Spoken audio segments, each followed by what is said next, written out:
So I'm the Education and Outreach Coordinator here at the museum, and I've been here 3 years. Over that time, I've learned gradually more and more about the sculptures on campus.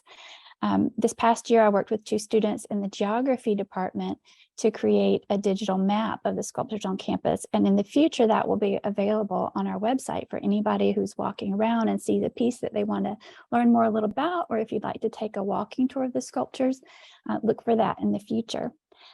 As I go along, if anybody has any questions, feel free to unmute and ask a question. You're also welcome to pop it in the chat and we can discuss it at the end, but this is going to be, casual.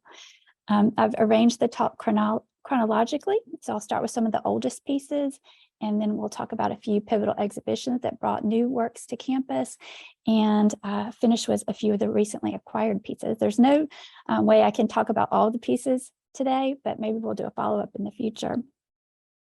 So let me share my screen. All right, so this is our building. We are located across from Perelman Hall and share a building with the Bailey Performance Center. The museum has been in existence since 2014, 8 years. However, there's a prior history of art and exhibitions at KSU that dates back to 1984, when the galleries program was established. Some of you may know Professor Emeritus Roberta Griffin, who led that effort. I don't have full knowledge of everything that came before, but I'm really interested in learning more. So also beyond questions, if you have comments or have any insider information that you would like to share, I'd love to hear it.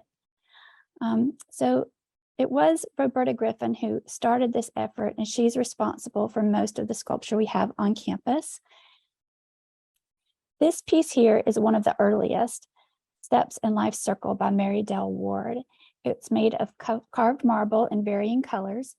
Mary Dell was a Georgia-based sculptor and painter from right up the road in Woodstock. She was among the first graduating art students at KSU. As an alumna, she exhibited her sculptures in the art gallery in Sturgis Library in 1988. She also exhibited artwork at several galleries and was awarded prizes from the Atlanta Botanical Gardens, Coca-Cola, and our institution. We don't know exactly when she created this work, nor do we have any additional information, but the series was accessioned into the permanent collection in 1995. It's located between the English building and the former University College building. Ward passed away in 2017. This piece is just a few hundred feet or so north of Steps in Life Circle in front of the English building. This is Quetzal, made in 1991 by local artist Robert T. Witherspoon. It's formed from plates of steel and rests on a concrete base. Mr. Witherspoon is an alum of our university as well. He graduated with a BA in studio art in 1992. In 1990, he participated in the study abroad program at the well-known Instituto de Elon in San Miguel, Mexico. That's a pretty well-known art school. He has artworks in numerous US cities and has international exposure in China and Scotland. He's often commissioned to create site-specific works that anchor courtyards, conference center lobbies, and sculpture gardens. His contemporary sculptures are aesthetically streamlined, often life-size or larger in scale, and constructed in stainless steel. He's worked extensively as an arts instructor and was last known working in arts administration for the City of Atlanta Public Art Program. His specialty is in public art conservation and urban project management. He's worked for the Fulton County Arts Council, Georgia State University, City of Atlanta Office of Cultural Affairs, and Atlanta Public Art Legacy. As an artist, he believes that civic involvement in the local community is paramount to building a thriving arts community, which I wholeheartedly agree with. This next work is one of my favorites. It's called Pathways to Freedom by Edward J. Garcia. It's made of Corten steel and sits on a base of concrete.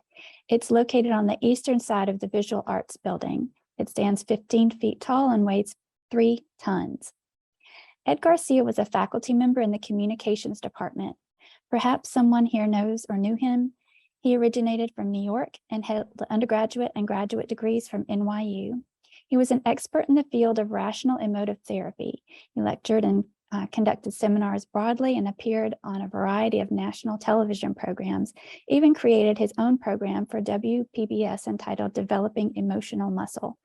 Additionally, he was an accomplished sculptor and photographer. He reported his assignment for this work came when, as a new visiting professor, he and his wife were touring the campus with former president Dr. Betty Siegel. His wife commented that the campus looked bare, and wouldn't it be wonderful if some sculptures could be created? Dr. Siegel enthusiastically agreed. What followed was his wife exclaiming, "I'm sure that Ed would be happy to make one for you."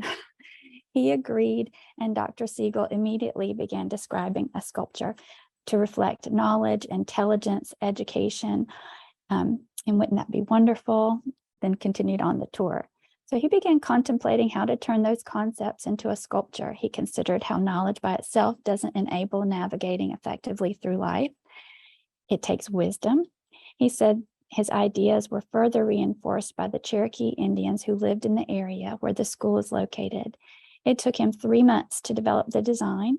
Dr. Siegel approved a wooden maquette, and then he began to work with a guy named Mark Schweitzer to fabricate the piece. Construction began in March of 1993, and it was completed in the fall, dedicated in February 1994, with a plaque that reads, "Pathways to Freedom. This sculpture is dedicated to the Cherokee Indians whose footsteps grace the land upon which this institution stands." So in 2000-2001, Professor Griffin established a sculpture competition and exhibition for the purpose of bringing more sculpture to campus. She stated it was inspired by the donation the year before of some outdoor sculpture by Dick and Judy Marks. In 1999, the Marks donated 5 steel sculptures and 1 cast polymer work by artist Rick Sneed. There's a chance I may be able to have Mr. Sneed discuss his work here on campus, which includes 2 more that were later donated anonymously. So I'm not going to share more about those works or him today. But the exhibition, Sculpture on the Grounds, took place in the Sturgis Library Art Gallery and consisted of maquettes, site drawings, and other work from the 5 finalists in the competition: David Landis, Marianne Weinberg Benson, C. Andre David, Zachary Coffin, and Deanna Serlin. The winner of the competition would have the cost of fabricating their sculpture paid by the university, and the finished piece would be installed outside of the Carmichael Student Center the following year, along with sculptures by student artists, whom the winning artist would guide and mentor in a special topics course designed for that purpose. Here's the inside of the exhibition brochure showing images of the submissions and other works. And here is the brochure cover, along with the site drawing for the winning design, Common Ground, by Atlanta artist David Landis. Mr. Landis still lives and works in Atlanta. You may have seen other pieces by him while driving through the city. And here are some studies showing Davis's development of the form. He did a couple of maquettes. Here's one's view, and another. And here's the installed finished sculpture as it looks today, with the new academic learning building behind it. The work is a 6-foot cast bronze replica of a man bending over, carrying a horse's head on his back, resting on a square base of granite. The artist stated at the time that the piece is a reflection of the relationship between man and nature. This is the view you see of the Student Center Sculpture Garden from across the street in front of the Burris Building. In this image, you can see the 12 granite pedestals and cast bronze sculptures created by the students. I'm not going to show every student piece because I want to get to some other projects, but I will talk about a few. This is Ready to Grow by Tammy Klein, and here's a statement about the work from Tammy.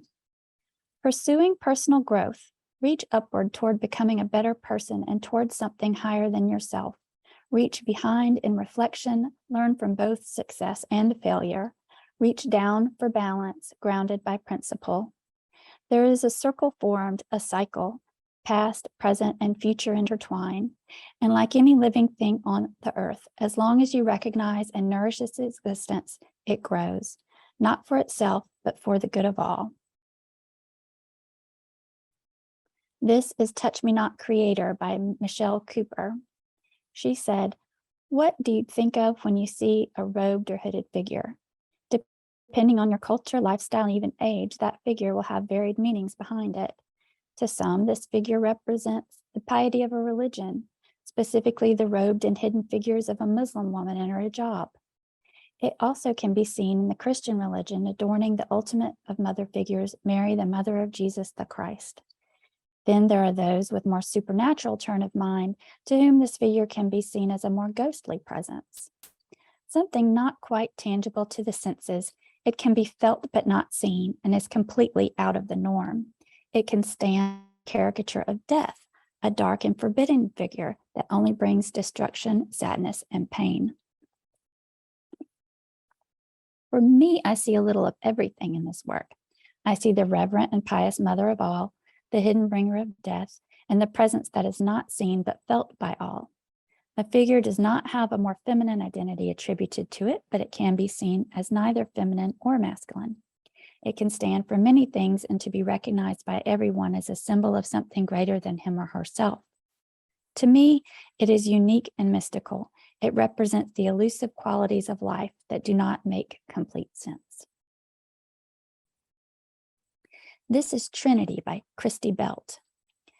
And Christy said, "The game of chess symbolizes a clean-cut battle for domination between any two opposing forces with sacrifice on both sides. Each of my own pieces represents something. The king is the center of the world in chess. He is in constant bitter struggle to impose order. I want the king to stand tall and not be perfect. This shows the strength it takes to be imperfect while having to be a leader. The knight initiates the game of chess. He symbolizes the jump of intuition. The knight is lying down like he's knocked over. This shows human imperfections, that even though we're knocked down, we have to get back up and play the game of life. The pawn represents the humble man. In the game of chess, he faces the near impossible struggle to reach the 8th square to achieve initiation. The pawn is also knocked over. This represents humans having to lean on each other for support, even though we may not want to. There are 3 pieces representing the Trinity: the Father, King, the Son, Pawn, and the Holy Spirit, Knight. And lastly, I'll show Cocoon by Corey Gerhart.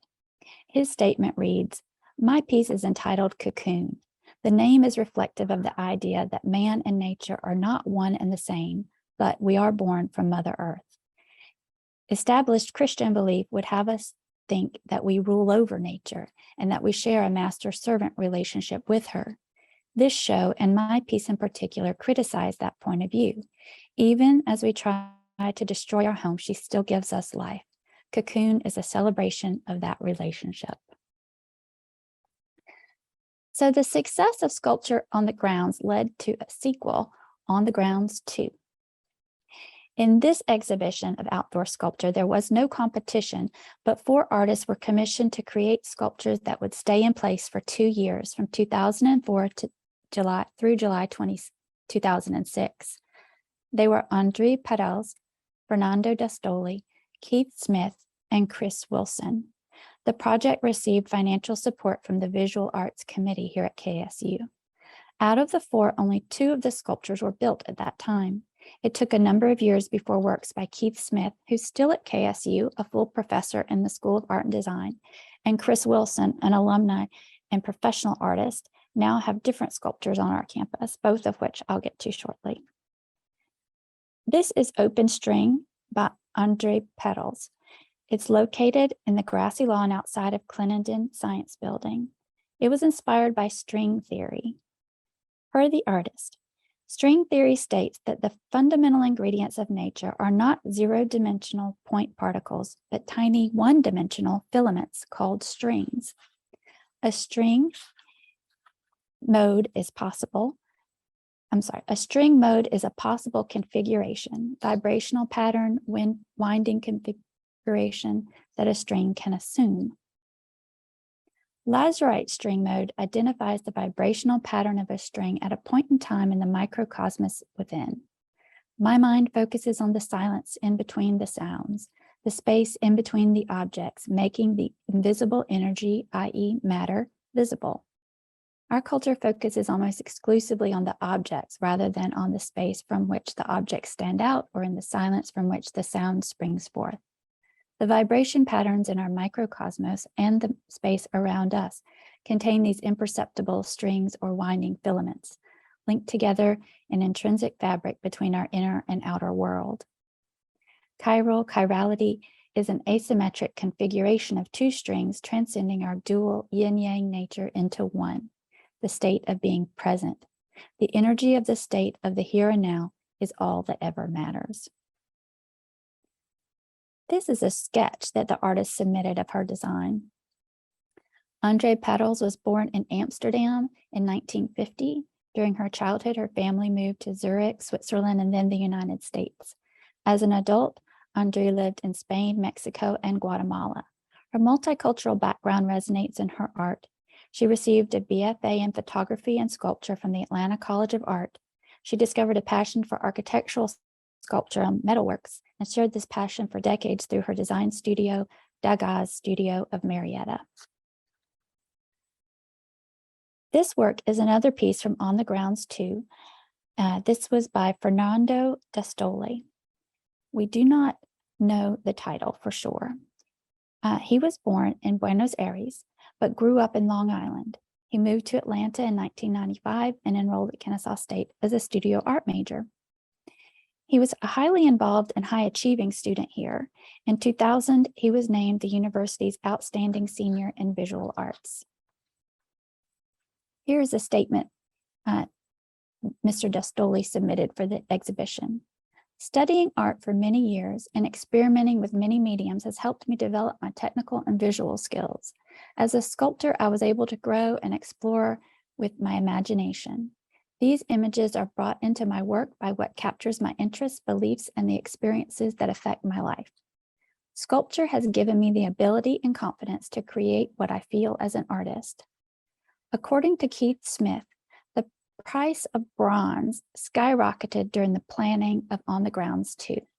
The sculptures he and Chris Wilson proposed were no longer viable. After a number of years, Chris Wilson's sculpture was fabricated and is now on the green in front of Kennesaw Hall. So that brings us to 2014, when the Zuckerman opened its doors. After the museum was built and the university had an official home for its permanent collection, many of the works which had been out and about on campus came home to roost. A number of pieces were in need of conservation and others just needed to rest and be out of the sunlight and weather. It was not too long after that that Professor Keith Smith found funding through the African American Student Alliance to fabricate not the same piece as he had proposed back in 2004, but a smaller work in commemoration of Dr. Martin Luther King Jr. A previously installed sculpture of Dr. King made by a student was unfortunately broken, and Smith wanted to provide a new one. This work of cast bronze on a concrete base was completed and dedicated in 2016. It stands near Steps in Life's Circle by the University College building. Keith Smith is a figurative sculptor working primarily in ceramics and cast metal with a long-standing commitment to making and teaching art. Originally from Yonkers, New York, he received his Bachelor of Science in Art Education from Morgan State University in 1994, and in 1999, his MFA from the University of Florida in Gainesville. He went on to teach, sculpt, and exhibit in several different states throughout the East before arriving at KSU. The curators at the Zuckerman Museum wanted to invigorate the grounds of the museum with sculptural work and commissioned two pieces. The first outdoor sculpture commissioned since the opening of the museum is Marking Time by Atlanta artist Beth Lilly. This piece functions as a timeline, a memory box, and a wish pond of sorts. The large concrete square is hollowed out like a bowl inside. Placed in this receptacle are stone blocks carved sequentially with Roman numerals to represent each major exhibition that occurs at the ZMA. Beside the cairn is a gumball machine filled with small stones. Visitors can turn the crank to release a small stone and add it to the larger stones in the cairn or carry it home to remember their visit. We have marked some exhibitions with small objects in the gumball machine, such as marbles and beads as well. As time goes on, the cairn will become more and more full. The question, how long will it be before the stones are stacked above the top edge? Hard to say. But Beth Lilly stated, I'm excited not only to mark time, but to memorialize the collaboration between artists, the institution, and the public. Lilly earned an MFA in photography from Georgia State and an ABJ in media production from the University of Georgia. She currently resides in Atlanta. This is Recess Swing by Dede Dunphy, a studio artist, arts administrator, and curator currently living in Athens, Georgia. It was the second commissioned sculpture on the grounds of the ZMA.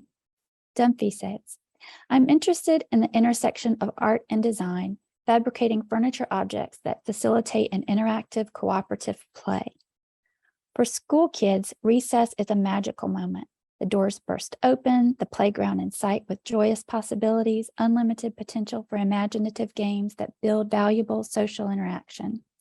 For adults, though, recess is mostly an idea of long ago, now replaced with hectic scheduling, endless responsibilities of family, country, business, another load of laundry.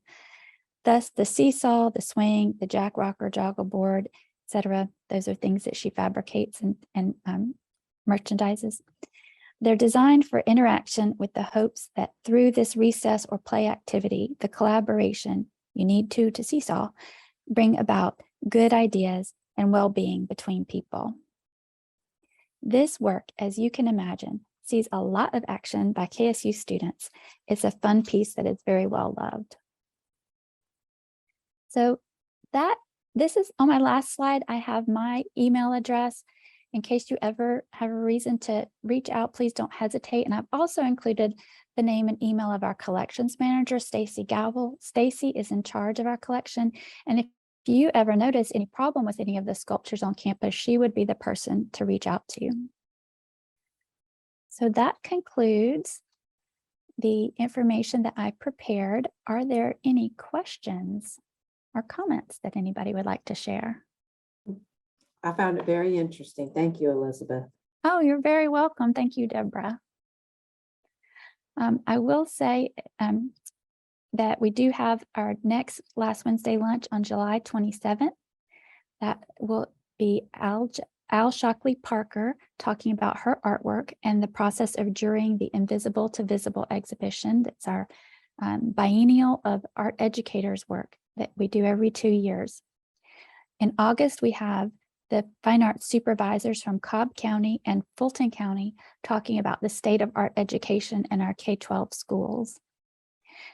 This summer, if you'd like to see some artwork in person, we have our part-time faculty and staff show on display in the Fine Arts Gallery in the Wilson Building. That will close Saturday, July 16th.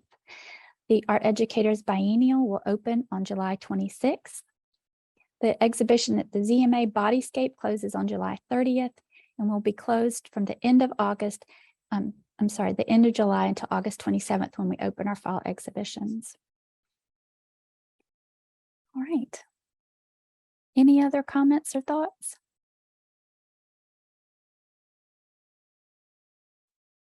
Well, I enjoyed it. Thank you. oh, thank you, Kendall. I appreciate it. Viola, thanks for coming even late. We appreciate it having you here. Thank you. I hope you guys have a good rest of your week.